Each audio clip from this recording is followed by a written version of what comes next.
নমস্কার, আমি Abhik. Heavy metal ফুটবলের আরও একটি ভিডিওতে আপনাদের সকলকে স্বাগত।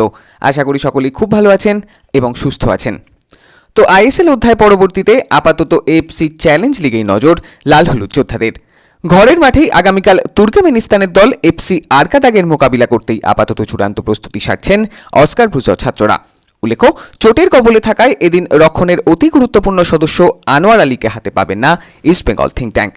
তবে নন্দা কুমার সেকার এবং ক্লেটন সিলভা বর্তমানে অনেকটাই ম্যাচ ফিট এবং সেই সূত্রে আক্রমণ ভাগে এদিন কোচের হাতে আরও বেশ কিছু অপশন বাড়তে চলেছে, সে কথা বলাই যায়।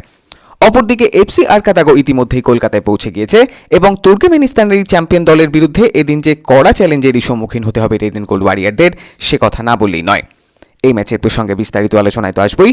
অন্যদিকে এফসি ম্যাচের আগেই দল গঠন নিয়ে অতি গুরুত্বপূর্ণ বেশ কিছু খবরই প্রকাশ্যে এলো একাধিক সূত্র মারফতই।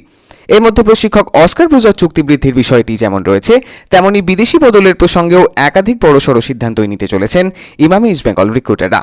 সব মিলিয়ে চ্যালেঞ্জ লিগের কোয়ার্টার ফাইনালে নামার আগেই অস্কার ব্রিগেডের সমস্ত খুঁটিনাটি আপডেটস, ইনসাইটস এবং ম্যাচ প্রিভিউ সংক্রান্ত আলোচনা ছাড়াও প্রশিক্ষক অস্কার ব্রুজর চুক্তি বৃদ্ধি এবং সেই সূত্রে আগামী মরশুমের দল গঠন সংক্রান্ত অতি গুরুত্বপূর্ণ বেশ কিছু খবর নিয়ে শুরু করতে চলেছি আজকের এই নতুন এপিসোড। তবে ডিটেল নিউজে যাওয়ার আগে যদি চ্যানেলে প্রথমবারের জন্য এসে থাকো, অবশ্যই রেগুলার আপডেটস পাওয়ার জন্য চ্যানেলটাকে সাবস্ক্রাইব করে বেল বাটনটা অন করে দিও, আর ভিডিওটা ভালো লাগলে লাইক ও শেয়ার করতে ভুলো না। তো যুব ভারতীতে এবার দেশের মর্যাদা রক্ষার লড়াই লাল হলুদ যোদ্ধাদের। কোয়ার্টার ফাইনালের প্রথম লেগের খেলায় তুর্কমেনিস্তানের এফসি আরকাদাগকে ঘরের মাঠে হারানোই এখন prime target red and gold ওয়ারিয়ারদের। উল্লেখ্য, আনোয়ার না থাকায় এদিন রক্ষণের সংগঠনে যেমন আবারও পরিবর্তন আসতেই চলেছে, তেমনি আফ্রান্টেও বেশ কিছু রদবদলের পথেই এদিন হারতে পারেন ইস্টবেঙ্গল থিঙ্ক ট্যাঙ্ক। সেক্ষেত্রে সেলিস, মেসি এবং দিমিত্রি ফলাকে অস্কার প্রথম থেকেই এদিন ব্যবহার করেন কিনা আপাতত সে নিয়েই চর্চা ইস্টবেঙ্গল সমর্থকদের মাঝেই। পাশাপাশি ক্লেটন সিলভা এবং নন্দা কুমারকেও এদিন কোচ ব্যবহার করবেন এবং সেই সূত্রে ফরমেশনেও কোনো পর্যায়ে বেশ কিছু পরিবর্তন আসতেই পারে, এমন সম্ভাবনাও থেকেই যায়। অপরদিকে এফসি আরকাদাগ গত বেঙ্গালুরু ম্যাচের আগেই কলকাতায় পৌঁছে গিয়েছে এবং হাই ভোল্টেজেই খেলার আগে আপাতত চূড়ান্ত প্রস্তুতি সারছে তুর্কমেনিস্তানের এই চ্যাম্পিয়ন দলটি। প্রসঙ্গত, বয়সের তুলনায় একেবারেই নবীন হলেও তাদের দেশের নিরিখে এই দলটিকে সর্বশক্তিমানই বলা চলে এবং তুর্কমেনিস্তানের জাতীয় দলের প্রায় সকল উল্লেখযোগ্য খেলোয়াড়কেই আগামীকাল দেখতে পাওয়া যাবে আরকাদাগের হয়ে মাঠে নামতে। উল্লেখ্য, মূলত 4-4-2 ফরমেশনে এই দলটি এ যাবৎকাল মাঠে নেমেছে এবং তাদের খেলায় উইঙ্গারদের ভূমিকা যে ভীষণ মাত্রায় গুরুত্বপূর্ণ, সে উল্লেখ না করলেই নয়।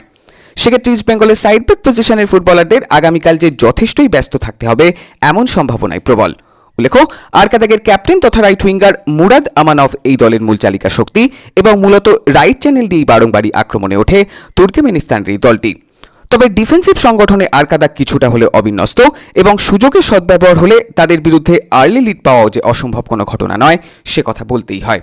এখন দেখার শক্তিশালী এফসি আরকাদাগের বিরুদ্ধে আগামীকাল কেমন পারফরমেন্স মেলে ধরেন রেড অ্যান্ড গোল্ড ওয়ারিয়াররা।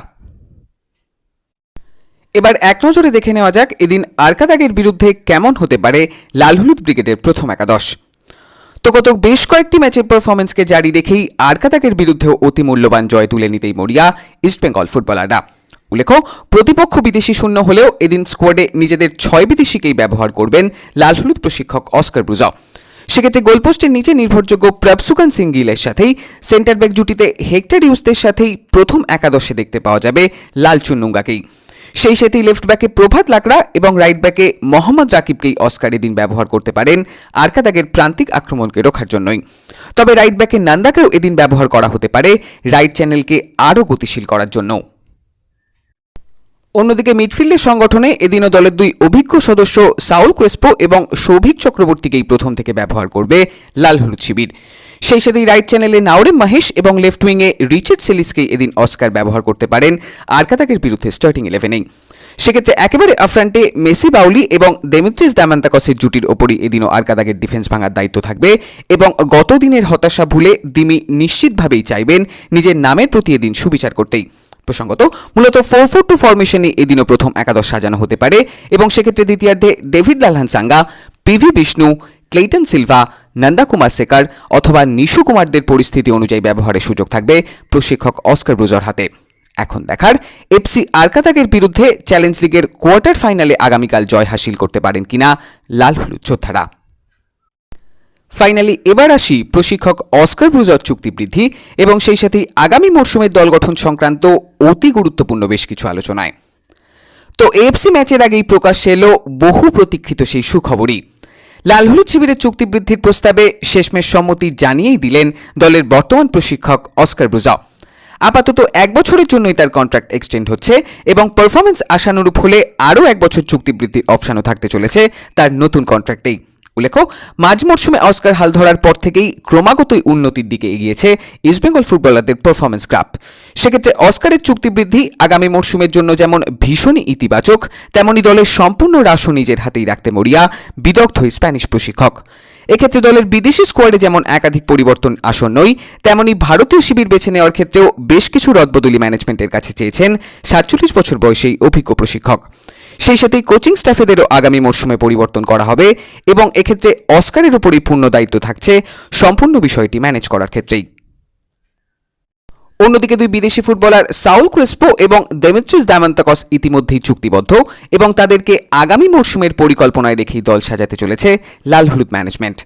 তবে মেসি বাউলি এবং রিচার্ড সেলিসের বিষয়টি এখনও চূড়ান্ত নয় এবং আসন্ন চ্যালেঞ্জ লিগ ও সুপার কাপে তাদের পারফরমেন্সের নিরিখেই ঠিক হতে চলেছে এই দুই খেলোয়াড়কে নিয়ে পরবর্তী পরিকল্পনা। তবে ক্লেইটন সিলভা এবং হেক্টর হিউজদের ভাগ্য কার্যত নির্ধারিতই এবং মরশুমের চূড়ান্ত পর্যায়ে এসে তারা কতটা নিজেদেরকে মেলে ধরতে পারেন সেদিকেই আপাতত তাকিয়ে থাকবেন আপামর লাল হলুদ জনতাই। এখন দেখার এএফসির উত্তেজনার মাঝেই আগামী দিনে কোন দিকে মোড় নেয় লাল হলুদ বাহিনীর দল গঠনের বিভিন্ন পরিকল্পনায়। আজকের ভিডিওটি এই অবধি। ইন্ডিয়ান ফুটবল এবং ইস্ট বেঙ্গল রিলেটেড এমনই সব আপডেট এবং অ্যানালিসিস নিয়ে আবারও কথা হবে নতুন একটা ভিডিওতে। ততক্ষণে রেগুলার আপডেটস পাওয়ার জন্য চ্যানেলটাকে সাবস্ক্রাইব করে দিও, আর ভিডিওটা ভালো লাগলে লাইক ও শেয়ার করতে ভুলো না। Tata, signing off.